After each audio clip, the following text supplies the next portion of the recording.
आज हमारे लिए बड़ी खुशी की बात है। हमारी पार्टी के working president, dynamic leader KT. Rama Rao साहब यहाँ तशरीफ लाए हैं और खासतौर से हमारे बुजुर्ग शख्सियत मजहबी रहनुमा अहमद नक्शबंदी साहब के घर पर, और उन्होंने हमेशा से ही हमारी पार्टी की तायद की है। मैं एक बात बताना चाहता हूँ, हिंदुस्तान में जितने लीडर्स है, अगर सब में कोई सेकुलर लीडर है तो केसीआर साहब, और मुसलमानों को चाहने वाले कोई लीडर है, दिल से चाहने वाले, वो केसीआर साहब है। दुनिया में इंसान को सबसे अहम चीज तालीम है, वो तालीम देने वाले लीडर केसीआर साहब है। जब हिंदुस्तान आजाद हुआ तो मौलाना अबुल कलाम आजाद साहब हमारे पहले वजीर तालीम थे। रहने वालों को वो तालीम चाहिए, तो जब ही हम तरक्की कर सकते हैं। वही उसका बेड़ा जो है, अब इलेक्शन का टाइम है, आप जानते हैं जुबली हिल्स में हमारे बहुत से लीडर्स हैं।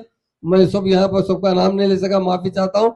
मैं एक बात बताना चाहता हूँ, तालीम एक ऐसी चीज है। केसीआर साहब ने एक बार बड़ी मीटिंग में कहा था कि मैं चाहता हूँ मुसलमानों को खुशहाल देखना चाहता हूँ। उसके बारे में मैं एक दिन का सर्वे करवाया था। सर्वे में मुझे मालूम हुआ था कि मुसलमान तालीम से बहुत महरूम हो चुके हैं। तालीम ना होने की वजह से वो एक ऊंचे मुकाम तक नहीं पहुंच सके, जबकि यहाँ मुसलमानों ने काफी बरसों तक हुकूमत की है। और इन लोगों को तालीम देने के लिए कभी भी कांग्रेस ने तवज्जो नहीं दी।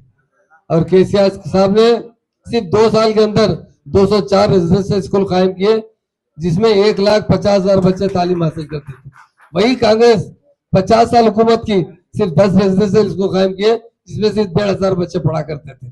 तालीम हमारी कौम को देने वाले तो महान और महात्मा लीडर है केसीआर साहब है। इसलिए आज जुबली हिल्स के इलेक्शन है, हम लोग आए, और खास तौर से हमारे बहुत अच्छे लीडर केसीआर साहब के साहिबजादे अलग बात है, मगर उनकी जो सलाहियत है, काम करने की जो सलाहियत है, हिंदुस्तान में जितने भी चीफ मिनिस्टर्स है या बड़े बड़े कायदीन है, उनकी औलादों में अगर सबसे नंबर 1 है तो हमारे केसीआर साहब, जिन्होंने सेकुलरिज्म को भी आगे बढ़ाया। मैं एक ही बात बताता हूँ, मैं कल प्रेस में भी कहा कि हिंदुस्तान आजाद होने के बाद 1947 में हिंदुस्तान आजाद हुआ, 1948 में हमारी स्टेट जो निजाम स्टेट से एक जमहूरी स्टेट कायम हुई।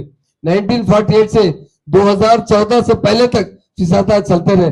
जिस दिन केसीआर साहब चीफ मिनिस्टर बने, मैं खास तौर से मुफ्ती हमारे मौलाना से कहना चाहता हूँ, एक भी दंगा फिसाद नहीं हुआ। मुसलमान खुशहाल जिंदगी गुजारे तो टीआरएस बीआरएस के पीरियड में गुजारे। आज यकीनन मुसलमानों के दिल में केसीआर साहब है और केटीआर साहब है।